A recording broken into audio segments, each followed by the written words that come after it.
Hey guys, I'm going to show you how to add files to ChatGPT Projects. So to start, open ChatGPT and sign in to your account. Next, open your project from the left-hand sidebar in ChatGPT, so open Projects. Now, once you click Projects, hover over to the project and click on it. Next, click the Add Files button or source area in your project view. So click Sources right here, then click Add Sources.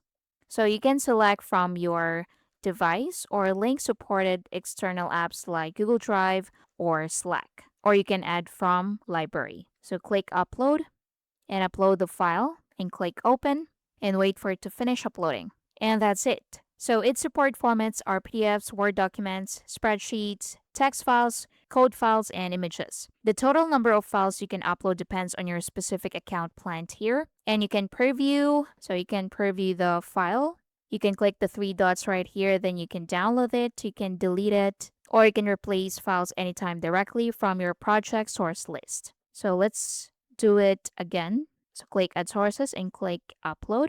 You can add multiple files and click Open and wait for those files to finish uploading. Hey guys, quick one before we continue. My team and I publish step-by-step tutorials on useful software, apps, and tools to help you get things done every single day. And so if you're finding these videos useful, I'd really appreciate if you hit that subscribe button and give this video a like. And of course, so that you'll never miss out when we release more tutorials just like this one. Now, let's continue. So again, if you want to delete the file, you can click the three dots right here and click delete. So click the three dots and click delete. If you want to download it, click the three dots right here again and click download. So you can also click on it to view the file. And that's basically it. Thank you for watching.